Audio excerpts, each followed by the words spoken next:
What is up, wrestling fans? This is Kayfabe Chronicles, and I am your host, JP. Well, the next WWE event coming out is the Super Showdown, taking whatever. It's in Saudi Arabia. Who knows what the heck's gonna happen? But I'm gonna shoot my views about it right now.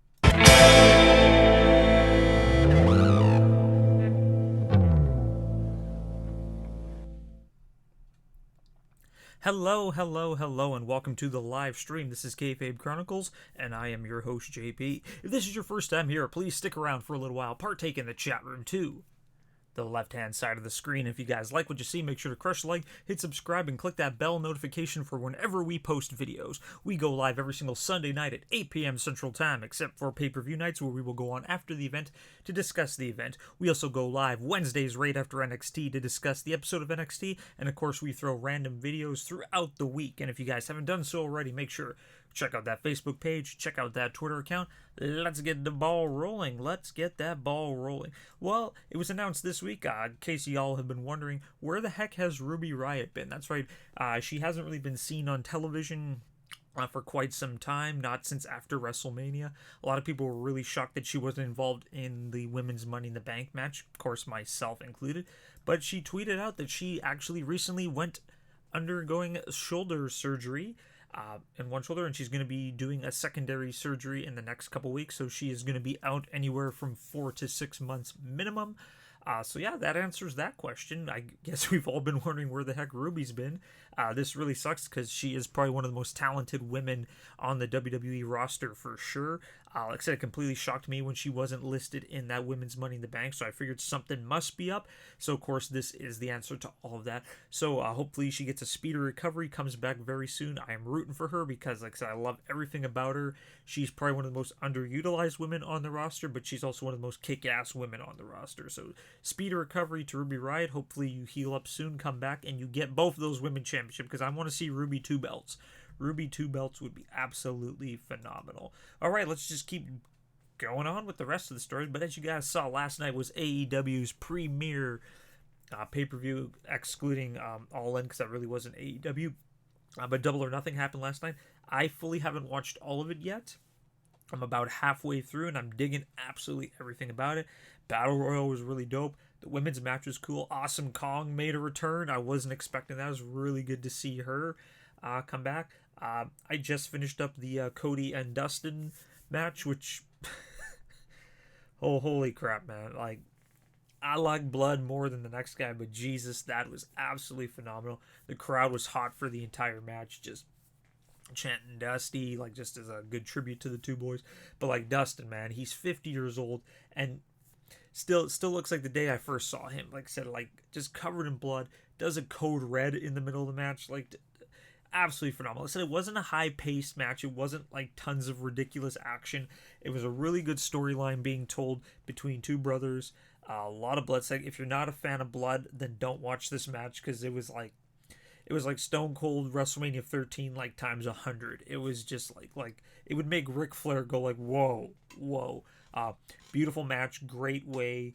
Just great match, and that's where I stopped. So I haven't seen anything after that, so I already kind of know what happened. But so really dug Double or Nothing. I absolutely thought they put on a phenomenal job for their first thing. But what I'm going to be talking about right now is just kind of in regards to all the rumors, in regards to like WWE superstars talking about Double or Nothing and how they're in trouble and all this other crap right now. So there's like a bunch of stories posted, like, you know, Peyton Royce, of course, like, you know, her significant other, Ty Dillinger, now known as Shawn Spears, was at Double or Nothing, so she just tweeted out, like, you know, that she's watching him or rooting for him.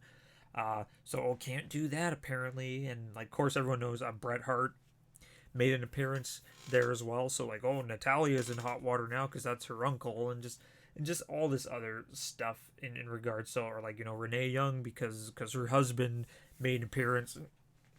You know what? If all this is true, that they're going to be held responsible for just watching this event and tweeting about it, then WWE needs to get their head out of their ass. All right, like this whole like treating their superstars equally. What they do on their own time is their own thing. All right, if they want to just tweet about other stuff while they're not technically on the clock, then I say all for it. I could understand if they were like in the middle of a match and they started yelling like AEW or something. Okay, I could get that. But what they do on their own personal levels has nothing to do with what's going on. Granted, though, those are probably just rumors, but all I have to say is that if Vince is going to hold these superstars accountable for watching a competitor, you've lost a lot of respect. But also, just the first half I saw this pay-per-view was pretty much better than like everything that they've put out this year so far. So Vince, if you're going to do anything AEW related, you might want to just watch it and go from there. But yeah, fully dug it. 2 thumbs way up so far. I'm looking forward to checking out the rest of it after this live stream. So yeah, check out AEW Double or Nothing. Really good event. All right. So quick little thing about the Raw and SmackDown ratings lately. I don't know if it's a reliable source, but apparently this last week's episode of Monday Night Raw was the highest ranked Monday Night Raw in a long time. So of course it was immediately after following Money in the Bank, where Brock Lesnar won the briefcase, just kind of came out and whatever. So apparently a lot of people tuned in to see what would happen with the briefcase, and also a lot of people tuned in regards to the 24/7 title, because Mick Foley, because they announced he'd be announcing a new title, and WWE didn't have him reveal the title until the 3rd hour, which is very smart on their part. Usually any big news, they always do it right off the beginning, and then their viewership just kind of plummets. So maybe that's a smart thing that WWE is doing in regards to anytime there's going to be something big coming, hold off until the 3rd hour to do it. But yeah, like myself, I was wondering what was gonna what was gonna be the response for why Brock Lesnar did it. So yeah, personally, I didn't watch Monday Night Raw. I had to work on Monday, so I did hear about it. But yeah, apparently their ratings went up. So maybe Brock winning the briefcase was the right call. Who knows? But we'll see what happens next week in regards to ratings. But as of right now, their ratings are up. So who knows? Or maybe they'll spike because of Double or Nothing. Like spike downwards. But whatever, yeah. So everyone, apparently Brock Lesnar equals ratings. Could have fooled me. Alright, but let's just talk right about the main skibby of this week's episode, and that is the Super Showdown. That's right. Oh god, I can't even talk. So WWE, of course, is continuing their Saudi Arabia show, I guess. So they already had the Greatest Royal Rumble, they had Crown Jewel, and now they're going to be doing the Super Showdown. So a couple of the matches listed so far, we got Roman Reigns taking on Shane McMahon. Okay. We got Andrade taking on Finn for the Intercontinental Championship. Okay, that's cool. We got Braun Strowman taking on Bobby Lashley. All right, 2 big dudes hitting the crap out of each other. But the main event is Undertaker versus Goldberg. Cool. You do you. I'm not looking forward to that match, mainly because it just. I'm all for legends doing their thing, but like just legends and matches, unfortunately, it just leaves a really sour taste in my mouth. It's kind of echoing on a fellow wrestling YouTuber, Jess watches wrestling.